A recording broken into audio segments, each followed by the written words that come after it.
বয়সের ভারে নুয়ে পড়েছেন ৮০ বছর বয়সী সাবেক ব্যাংক কর্মকর্তা রফিকুল ইসলাম। হাড় ভাঙা পরিশ্রম করে বড় করেছেন ২ ছেলে ও ১ মেয়েকে, কিন্তু এই বৃদ্ধ বয়সে কেউ নেই তার পাশে। তিনি যেন আজ বড্ড একা। কেউ দেখতে আসে না। অসুবিধা, it is trouble for them. So big trouble. অন্তত আসা is not possible. যে বাবা মা একসময় ছিল সন্তানদের ছায়া, বৃদ্ধ বয়সে তাদের লাঠি হতে ভুলে যান অনেক সন্তানেরাই। ফলে বুক ভরা কষ্ট নিয়ে অন্য পথে, অন্য বাড়িতে জীবনের শেষ সময় কাটাতে হয় অনেক পিতামাতাকে। ২ ছেলে ও ১ মেয়ে থাকা সত্ত্বেও গত ৩ বছর ধরে রফিকুল ইসলামের ঠাঁই হয়েছে বগুড়ার ঠেঙ্গামারা এলাকার মাসুদা প্রবীণ নিবাসে। স্ত্রী অসুস্থ থাকায় রয়েছেন ছেলেদের কাছে। আরও অবাক করা বিষয় হলো, গত ৩ বছরে একবারের জন্য তাকে দেখতে আসেননি কোনো সন্তান। তারপরও পরিবারের সদস্যদের বিরুদ্ধে কিছু বলতে চাননি তিনি। এখানে একটা আছে, বিশেষ কারণ আছে, আমাদের কাজ এটা অন্য ব্যাপার, এটা বলা যাবে না। শুধু রফিকুল ইসলামই নয়, জয়পুরহাট জেলার কালাই উপজেলার সালামত মণ্ডলও একা। ছেলে থেকেও যেন নেই। ছেলে এখন উপার্জন করেন, তাই স্বাধীন সে, তেমনি বাবাও আজ স্বাধীন বৃদ্ধাশ্রমে। এখনকার ছেলে তো সেরকম খুব যে একেবারে ভালো বাবা মাকে দেখে অতখানি লয়। যদি কিছু বলি, কয় আমার টাকা আমাকে দাও, কয় না আমার টাকা, আমার স্বাধীনতা নাই, সে স্বাধীনতা লিয়ে ওরাই থাকে। এখন আমাদের স্বাধীনতা বৃদ্ধা আছে না। শারীরিক নানা অসুস্থতা থাকায় বর্তমানে কোনো কাজ করতে পারেন না সালামত। ফলে ঠাঁই হয়ে পড়ে এই বৃদ্ধাশ্রম। শরীরের সমস্যা, হাড়ের সমস্যা আছে, এই হাতে অ্যাক্সিডেন্ট হয়, সেই সমস্যা আছে।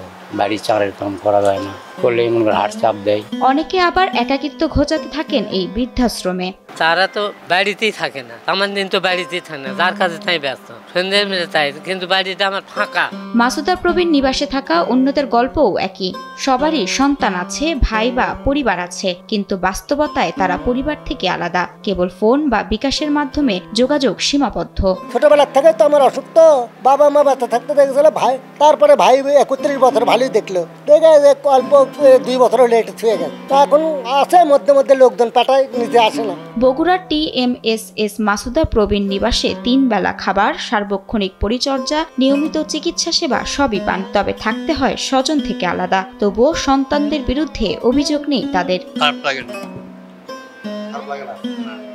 যেসব বৃদ্ধ মানবেতর জীবনযাপন করছেন তাদের যত্ন নিতেই প্রবীণ নিবাস বলে জানান প্রবীণ নিবাসের প্রতিষ্ঠাতা TMSS এর নির্বাহী পরিচালক প্রফেসর ডক্টর হোসনে আরা বেগম। বৃদ্ধাশ্রম করার উদ্দেশ্য হলো যে বৃদ্ধদেরকে যত্ন করা, বৃদ্ধরা যেন যাদের মানবেতর জীবনযাপন করছে বা যারা খুব খারাপ অবস্থায় আছে তারা অপেক্ষাকৃত ভালো থাকে। পাশ্চাত্য সমাজের ভাবধারায় গা ভাসাতে সামাজিক শৃঙ্খল ভঙ্গ হয়েছে বলে মনে করেন বিশিষ্ট শিক্ষাবিদ, নওগাঁ বিশ্ববিদ্যালয়ের VC professor doctor Mohammad Hasnat Ali. বিশ্বমানের থার্মিক্স রড, সালাম স্টিল থার্মিক্স, দেশের একমাত্র থার্মিক্স রড। দেখেন, এটি খুবই দুঃখজনক এবং এর পেছনে যে কাজটি কাজ করছে সেটি হলো সামাজিক অবক্ষয় এবং পারিবারিক শিক্ষার অভাব। আজকে সন্তানরা বড় হচ্ছে, বড় চাকরি করছে, তারা তাদের পিতামাতাকে পরবর্তী জীবনে বোঝা মনে করছে, অথচ একবারও চিন্তা করছে না যে এই বাবা মারা তাদের জীবনের সবচেয়ে মূল্যবান সময়, যৌবন, তার চাকরি জীবন, তার যখন বিলাসিতা করার কথা, সেগুলোকে স্যাক্রিফাইস করে সন্তানের জীবন গড়ার জন্য যে অবদানটুকু রাখলো, এটি শুধুমাত্র এই তথাকথিত পাশ্চাত্য সমাজের ভাবধারায় নিজেদেরকে গা ভাসানোর জন্য আজকে এই সামাজিক শৃঙ্খলগুলো ভন্ন হয়ে গেছে।